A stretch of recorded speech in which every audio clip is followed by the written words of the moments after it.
We're going to offer up some Patriots items, and we'll do it with some help from Alex Barth here at 98.5 The Sports Hub. What's up, Barthy? What's going on, guys? Alex. Good, you. Dragging me in here for what, 2026 draft talk? No. 0.0. No Caleb Downs? You've been down at these OTAs, right? Yes. How do they look? Yesterday was their best day. Yesterday was their best day so far, especially on offense. Everything just looked more, there's more rhythm to it. There's more cohesion to it. You didn't have any moments, and there haven't been a ton, but there were some in the first two that we saw where it's like, all right, we got to make sure we have the formation right or the subs right in and out. Yesterday was seamless. Yesterday, with Drake May in there, up and down the field, ball didn't hit the ground. They got a ton of plays in. Yesterday was the day you're really looking for when we talk about some of those more lofty win projections, over 500, getting into double digits. A lot of that banks on, is Drake May going to take this next step, or some of the other young guys on offense going to take this next step? And in theory, yesterday is kind of what you picture when you picture that next step. Grade the quarterback so far. Grade the quarterback so far. All the practices. No. That's why I got to go back in my mind. Like C+, B minus, C+, somewhere in there. Like, look, he threw 4 picks in that first one. That's obviously not great. And even though he was turnover free in the second, I still thought his accuracy was kind of here and there. But he was really good yesterday. As far as that setting goes, and that there's a lot that comes with that. There's no pads. It's early, all of that. That's about as good as you can ask a quarterback to look in the spring again. He was just zipping the ball all around. C+ is about as good as you can ask a quarterback. Yesterday. Yes. You said all the practices. Yes, okay. So, Murray, continue, please. No, C+. I mean, that's a grade familiar to me. That's just getting by. That's average. So, Average plus. yeah. well, it's I need better. But he hasn't. I don't know that he's had a C+ day, right? It's the average of all of it. Where, right, 4 picks. Obviously, that's a fail. That's an F the first day. Yesterday, I'd give him an A+. I thought he was great. So trending up. Trending up, and it's tough because it's not linear this time of year. We're not seeing every practice. We've seen 3 of what's now 8, and they'll have 1 more tomorrow. But from what we've seen, trending up, yes. Okay, and what do you attribute that to? Do you think it's just because of repetition and familiarity now? They're starting to get it? Is that the idea?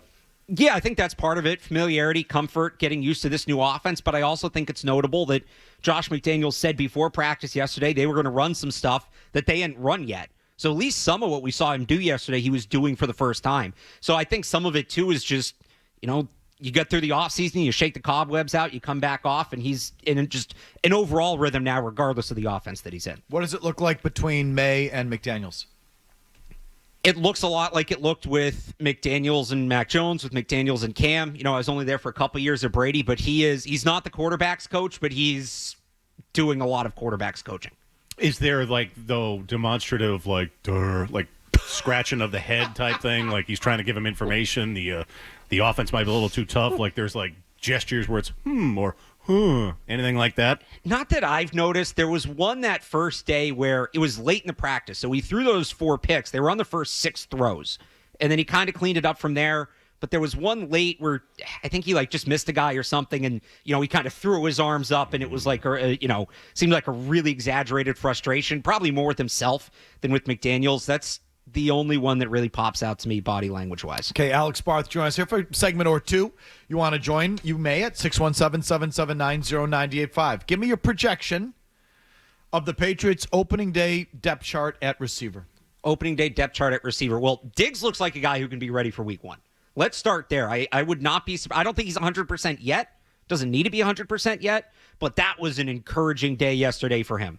So he's going to be there. Pop Douglas is going to be there. Okay, hold on. Douglas is the second guy that you mentioned. Well, I know you don't like XY or XZ slot, so I've got to kind of go through this in my head in order. No, give me XZ slot, kid. Give you XZ slot? Okay, I think Kyle Williams ideally is their starting X. Okay. I think they like him as an X. You drafted the guy high, top 100 pick. He should be out there in that role, and there's not a lot of competition there either. He's the X. Douglas is the slot, obviously. And then Diggs at the Z. I think that's their 11 personnel, ideally. And then just rounding out the roster, Mac Hollins, you feel like is going to be here. They paid him. He has that leadership tangent. He plays special teams. They need size. It's a small room, and he's a big guy, so he'll be here. Yep. And I think Kendrick Bourne's going to be here. Josh McDaniels has a good working relationship with him. He's now 2 years removed from that knee injury. He showed good chemistry with Drake May last year, and then it's a matter of if they carry a 6th. To me, it's going to be the 2 guys that make the most sense are Kayshon Boutte, and then if he continues, huge if he continues, Efton Chisholm. And then the guys from last year. Hold on. Now you've given me 6, 7 guys. 6, 7 That's guys 6. aren't going to make it. Stop. That's 6. Stop. Or is it 7 for 6 spots? Stop. Kendrick Bourne. Yeah. Go back to that. Yeah. I listened to Zolak and Bertrand today, and they said Bourne is out of OTAs right now. He wasn't there yesterday. He was there the first 2. Right. He's not here this week, apparently. Or, I don't know. They said he wasn't there yesterday or there this week because he has an anniversary thing with his wife. And he's vacationing with his wife for his anniversary.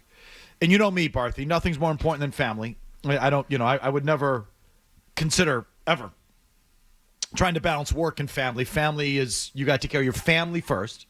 So family's first. But does Bourne hurt himself by not being here? Doesn't help. Obviously, I think he's in an advantageous position just because he's played for Josh McDaniels. He knows the offense. He has some more reps with Drake May. If he was new coming in, or if he had signed at 22 and not 21 and hadn't been with Josh, or if he was a year removed from the injury, not 2, I think you can make a bigger argument. It doesn't help him that he's not there, certainly, but I don't know. There's other guys that miss time that is probably more costly than Bourne. Okay. To me, that's just to me. I don't know. So I can't believe he'd be the 5th guy. Who? Or Bourne. I'm done with Bourne. Don't you think Bourne's kind of overrated, at least as it pertains to here?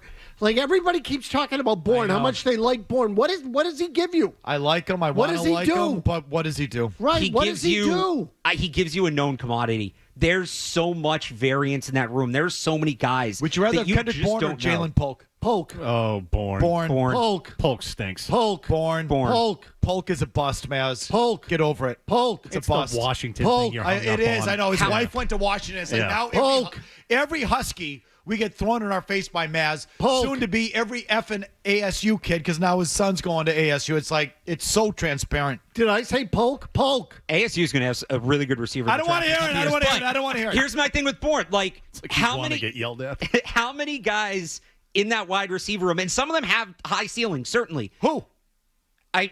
High for them. Like Pop Douglas. Yeah, I have a high ceiling for me too. It's like a 7-foot No, ceiling. like Pop Douglas can be. I'm saying Pop Douglas can go out there and be a guy that can make plays. Pop Douglas is a guy that can give you explosive plays. Stephon Diggs, a guy obviously that has proven he can make explosive plays in this league. Kendrick Bourne. Kyle Williams was a high pick. So here's my thing. Pop Douglas does not have a high ceiling. No, here's my thing with Bourne. Right, there's still variance with all those guys. Pop Douglas has struggled to stay healthy. Bourne's coming off the knee and is a little bit older. Kyle Williams is a rookie. You don't know how many guys in that room can you look at and say, I feel comfortable that he's going to give me X. Can I answer that question? Yeah. None. 0.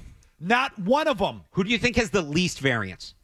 If you had to pick one, Matt Collins. he's new though. He's new in the system, and I think there's some unknown with that. I'd go with Bourne. Matt Collins is not a bad answer. He'd probably be 2 for me. But Wait, so you say he's going to give you X. What is X? So X, gives you a baseline of production. No. Yeah. What's the baseline for him? I don't know, like, it's tough to put a number on it, but he's a guy that you've seen what he looks like in this offense. You've seen what he looks like with Drake May. He's another year removed from the knee, so you're not as worried about how well is he moving and things like that. You kind of have an idea of where he's at physically. I just think he's an easy player to take stock of, and he's going to be reliable. I think he's reliable. So what? 500 yards, 3 touchdowns, something like that. Like Yeah, and I'm not saying Kendrick he Bourne's should be reliable. I'm not I look at him, compared to the rest of their room. no way. That's a statement on the rest of their room, man. Yeah, no way. I like Bourne as a guy. I mean, I think everybody does. I think this is part of the problem. What does he give? Last year was 300 yards. I think he can be like... The year before was 400 yards. The year before that, it was 430 yards. There's never anything there. Well, Maz, there's X. Okay. There's the baseline. Kendrick Bourne's going to give you a good 350 yards this year. Well, that's great. It'll make 20 yards a week. Woo! We're going back now. He did have 800 yards the year with McDaniels. He did have success in that offense. And I'm not saying he should be the wide receiver that's on the field the most. They're starting X or anything like that. I just think he's a guy that, again, you know what you're getting in him, and there is value in that inherently, even if it's not, the highest level of play. No, there's value. You know what you're going to get, and there's value in that, even if it's nothing. Right. But just what it is. Near nothing. So the room blows. I am happy to hear you not talk up this Efton Chisholm like everyone else. Okay, down well, there, this is what I was driving at. So, listen, based on your conversation, this is how I would give the Alex Barth depth chart opening day at receiver. Diggs, Douglas, Kyle Williams, Bourne, Matt Collins. Then you Yeah. say Booty sixth. Then Yep. then Polk. Then I think it's Polk, Baker, and Efton Chisholm kind of competing Okay, for hold on. maybe that last Baker, spot. Polk. Well, last spot. Why do you keep saying last? They only keep 5. They could keep 6. 6 if someone like is the what's his face Matthew Slater role, which I don't think they're going to keep 6. All right. It's Baker's out. It's generally 5. Okay, I think Baker and Polk gone. See you later, Busto. Why aren't you lathering us up with this effing Chisholm? That's I just came up with his nickname. No, Efton. Efton. Efton. We're definitely going to F that up. No, it's a good one, though. No, keep your finger on the button on that one, Jimmy. Efton Chisholm the third. I said it yesterday. Yep, but go Eastern ahead. Washington. Did you say the same thing? And you said like official nickname? Well, no, I just said Efton. Okay. Now I'm saying that's his official nickname. How come you're not boring us to tears with this kid like everybody else? Because it's so early. I think, look, for an undrafted guy, you can't win a roster spot in August. But in terms of laying the foundation, he's done a great job in laying the foundation. But I got to see it with the pads on at least, right? He's doing, I think one of the things he's doing so well. We have a show to do today, Barthy. He gets the top of his route and he separates, and it's clean every time. Like he's breaking off into wide open windows. What happens when the corner can hit him at the top of the route? Can he still break off and separate like that? If he can, then yeah, we're going to be talking a lot about him. If that's it and he's just doing this right now with no contact, then just contact in the NFL. You got to prove you can do it through contact. Do you want a prediction? Practice squad for Efton. Efton on, Pop Douglas off. Ooh. That's what I think they're going to do. You want to talk about someone that's disappointed me. I am a long-standing fan of the Pop Douglas, Efton Chisholm guy. Always. Troy Brown is my favorite Patriot of all time. I loved Edelman, Welker. I loved Deion Branch, even though he wasn't a pure slot. I think he brought you a lot of that same sort of stuff. He was an over-the-middle possession kind of receiver. I was a big proponent of Jacoby Myers. I was in on Jacoby Myers. I like these guys. I am a fan I love possession receivers, reliable, get open, volume possession receivers. I love them. I think they're key to any offense. I think the Patriots and Tom Brady mastered that position, whether it was a slot or more of an outside guy, but that guy, volume possession receivers, love them. So I was all in on Pop Douglas. I'm kind of disappointed. I thought he was going to be more. I thought he was going to be the heir to Jacoby Myers, Julian Edelman, Wes Welker, etc., Troy Brown, and he just hasn't been. See, I think he's more vertical. I think because of his size, he gets put in that box, but he reminds me more of Amendola than Edelman. See, he's not big enough to be a vertical guy. But he can win with speed, and here's where I worry he should about. be a guy that feasts on linebackers and safeties and mismatches over the middle. That should be that guy. But he's not going to get those mismatches, and this is where I worry about cutting him. He has much more straight line speed than those guys you named, and if they were to cut him, it's already not a very fast room. He has speed to break big plays. He can run away from defenders. They don't have a ton of guys that can run away from linebackers and bigger safeties, but that can run away from corners, right? Pop Douglas can do that. Chisholm's slow, right? Right, so that's why he went undrafted, is that he's quick, but he's not fast. Well, no, he has a tough combination of a lack of size and speed. So you mentioned Jacoby Myers, who also wasn't the fastest guy. Yeah.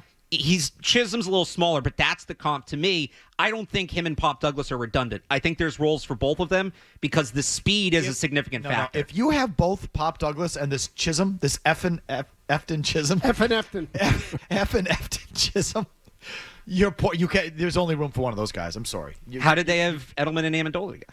Was Amendola that small? 5'11", I think. 5'10", 5'11". Yeah, he wasn't maybe that big. not like this guy though. This guy's small he and looks slow. Yeah, he looks teeny. Yeah. So Amendola's he's got to 5'11". bulk up a little bit for sure, but he's not that, mind-blowingly undersized. Feels mind-blowingly undersized to me. What, Mazz? No, small, slow guy playing wide receiver in the NFL. Let's get Joe Hags playing slot for the Patriots. Not ideal. No, it's a good idea. Yeah, he's still better than Jalen Polk, who's gone, who's the latest in a long line of high Patriots draft picks at receiver who don't even belong in the league. I want Polk. And that's coming. That's coming, Mazz. You're not going to get it. If you like that clip, check out more videos from Felger and Mazz here. For more Patriots analysis and opinion, hit this playlist. And for all the latest from the Sports Hub, download the app at 985thesportshub.com.